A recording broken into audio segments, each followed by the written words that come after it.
Hey guys, it's Destiny, and today we're going to be showcasing, I guess, a mini showcase, if you will, of Aventurine. And I'm just going to be giving you guys, I guess, my first impressions, which is how his blind bet points work, what I personally think about him. We're also going to check out his kit on Huohuo Lab. And I'm just wondering, for question of the day, what video game would you guys suggest anyone to try, or even a potential manga or book series, or even a show, honestly? I actually recently started the animated series for X-Men, and I've been enjoying it quite a bit. So that would be my recommendation if you guys are interested in that. And if you guys do enjoy videos like these, do make sure to subscribe, leave a like to support the video. And before we get into today's video, I recently started a brand new journey in a pretty fun game, and it is none other than Raid Shadow Legends. Thank you to Raid Shadow Legends for sponsoring today's video as well, and give me just a bit of your time and I'll tell you guys why you should start your Raid Shadow Legends journey with me. I actually started a secondary channel which will feature my new journey playing Raid and my experiences as a new player. My channel name is Shadow Moon, and I'm pretty sure you guys get it right because I'm covering Raid Shadow Legends, so I'm Shadow Moon. Okay, aside from that, I wanted to tell you guys what I've been enjoying so far when it comes to playing Raid. The combat is pretty cool with how many champions the game has and all of the unique abilities that a champion can bring to the table. The game has a bunch of constant updates and new bosses for you to fight against, and I recently fought this spider boss, and I'm not gonna lie, it actually kicked my butt, but it was pretty cool to see what mechanics the bosses can have. Raid also has an arena PvP mode where you can go against players all over the globe. Also, I have my own clan in Raid Shadow Legends, so feel free to join up. And the best part is that Raid Shadow Legends is completely free. And if you download the game with my link in the description down below, or scan my QR code, you'll get a bunch of exclusive goodies to start off your account that will give you a head start. It does help me out as well if you do download the game with my link, and do make sure to check out my secondary channel as well. Now though, let's carry on with today's video. As you guys can see, we get to play as Aventurine, so we're gonna be able to check out what he's able to do. So as we can see, there is an enemy, so I'm just gonna keep trying to get a matching set with his technique and then engage in battle. And now when we open up Aventurine's kit, so he has all of these perks right now, and he has a Fortified Wager, Spade. And he gains a shield that absorbs damage and increases effect resistance by 50%. The effect resistance is honestly pretty nice, and if I were to check, okay, everybody has it. So the reason why this is pretty nice is from what we've seen so far, he doesn't actually have a way to cleanse allies, but what instead he provides you is 50% effect resistance, which can help you ignore or rather resist debuffs. So this is in a sense just his way of being able to resist debuffs for himself as well as also the team. Also, now that his kit has also been out, I want to cross-reference some aspects of his kit. So what's even nicer is even though he does give this 50% effect resistance, in the case of, let's say he still were to get hit with a crowd control debuff and it were to affect him, he is actually going to be able to resist this, and it can trigger again after 2 turns. So he is going to have his own way of being able to resist those crowd control debuffs even further, which makes him pretty nice when it comes to just his own ability to sustain. And then as we can see as well, Fortified Wager also lasts for 3 turns. And when you use his technique, one of the following effects would be granted, which is the chances for his defense to be increased. And when the battle starts as well, it will also increase all allies' defense by this corresponding value. So basically, you're going to be able to pump up everyone's defense on the team in some fashion, which is awesome, which makes everyone a bit more beefier for your team, which is awesome for just taking more and more hits. So now if we were to just play this out, let's just basic attack a couple of times. I'm actually just going to basic attack here. And as for ratio, we are just going to use the skill. We might not actually, yeah, we didn't get the follow-up. Even with Aventurine here, as you guys can see, I feel like he's just going to be a pretty skill point positive character. So I'm just going to allow them to attack us. And there we go. We did get 1 blind bet stack. Now we have another one. And also follow-up attacks can get him blind bet stacks as well, which is definitely awesome. So we're just going to keep attacking them. And honestly, we're just going to like not go super hard with our attacks because I kind of do want them to attack us. Okay, never mind. They're going to die. But if we were to, actually, now I'm thinking about it, there should be another wave of enemies. We're going to use our skill, and then Ratio is going to attack, and we get our last blind bet stack. And now we do the follow-up, and there we go. And we're just going to keep getting more and more blind bet stacks as we go. I really do want to get his ultimate, though, but I feel like we're going to do too much damage, honestly. So I'm just going to use his skill just to see if I actually can get the ultimate. And it seems like these shields are really beefy, honestly. But let's just do this. Oh my gosh, I'm short of getting the ultimate. Oh man, I want to use it. It's fine.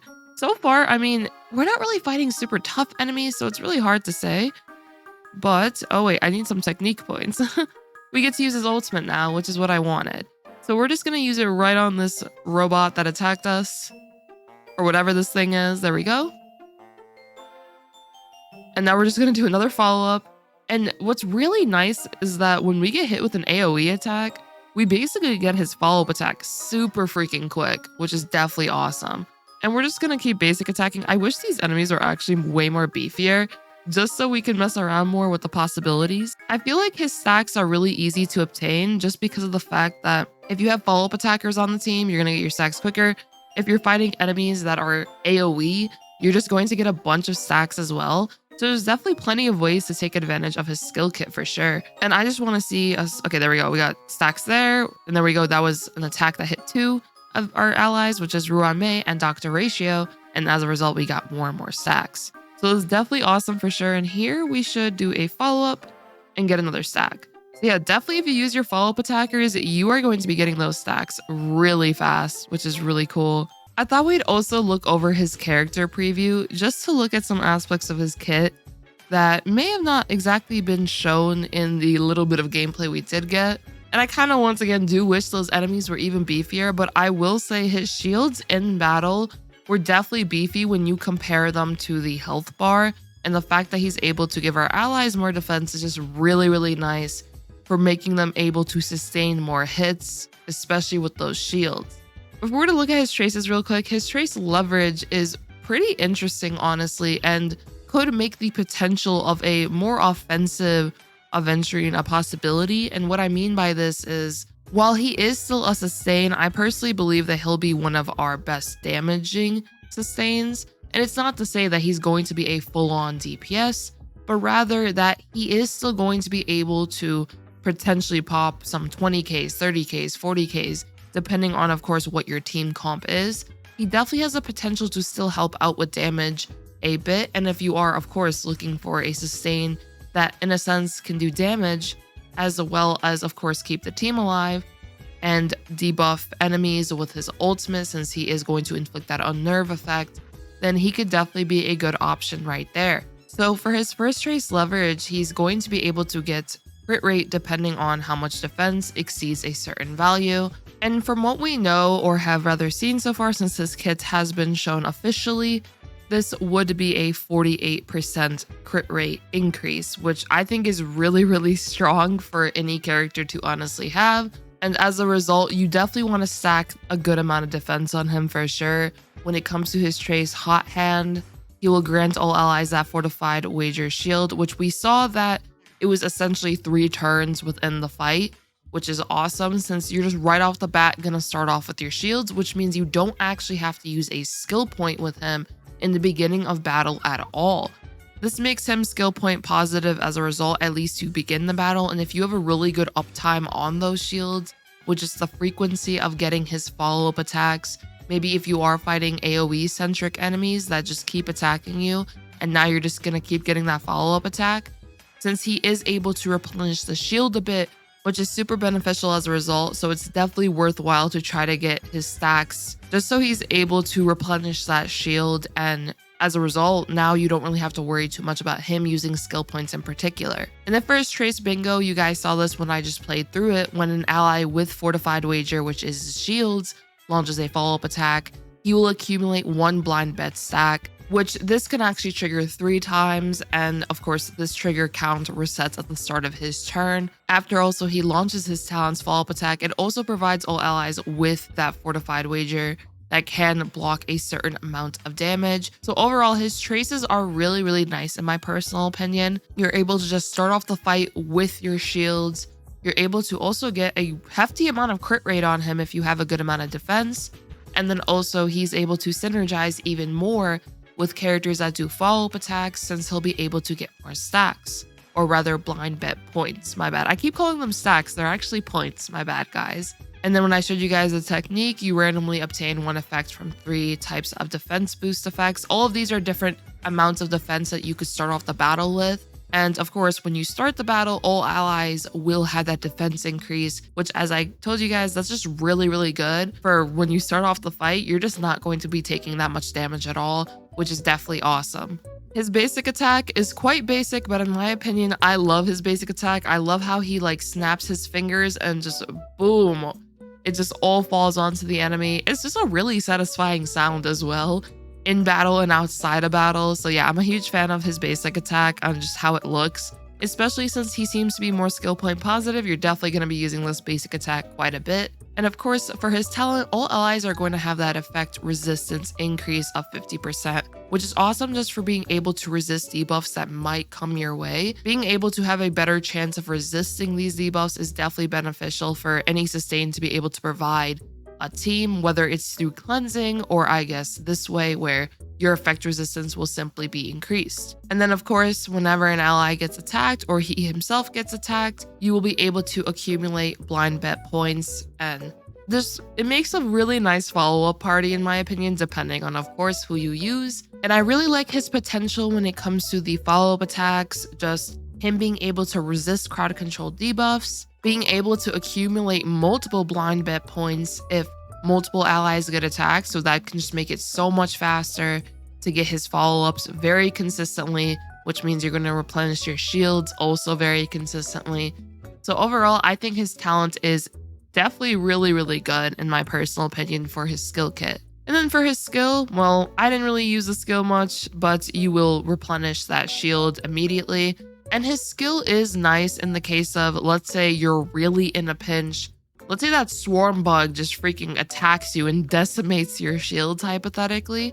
Then using the skill can be really useful in that scenario, since you'll be able to get those shields at essentially any time if you just use his skill. And then for his ultimate, what I really like about his ultimate is that he's going to be able to inflict unnerved onto an enemy, which means all allies that attack this enemy, including Aventurine himself, the crit damage dealt will increase. This is just really nice because this can allow team members to have higher damage potential against certain enemies, or rather that single enemy that does get hit. And honestly, that's it for his kit. If I were to give you guys my first impressions after like the mini testing I essentially did, just seeing how many blind bet points I was able to get from us being attacked, I could definitely see him being really, really good when it comes to sustaining and maybe that possible damage potential as well. So I'm very excited for his release, and I'm very excited to also do showcases with him. If you guys want any particular teams that you want me to showcase, be sure to let me know so I can make note of it so you guys can see how the team may synergize together. And I have been asked if hypothetically you already have 2 of the limited sustains, do you need Aventurine here?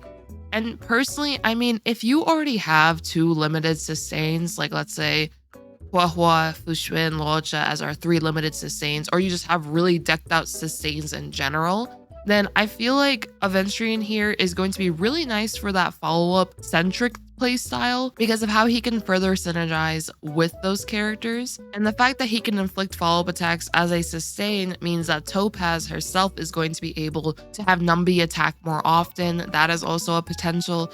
So if you're definitely into the follow-up centric playstyle, I would probably say this is definitely worth picking up. But if you already have multiple sustains that you have built, I see him just as another really, really good sustain option from what we've seen so far, but I wouldn't say that you need him as a character, if that makes sense. Will I personally be pulling for him? Yes, I really do want to showcase him. Plus, I am a huge fan of his character, so that's the reason I'm going to be pulling. I am very excited also to test out the limits of the shields. How much can they truly sustain at the end of the day in really difficult fights? I really want to see that as well. But honestly, that'll be it from me. I hope you guys did enjoy this video, and if you did, do make sure to subscribe, leave a like to support the video, and also let me know in the comments down below if you are excited for Aventurine here. And I hope you all have a great one like always. Peace.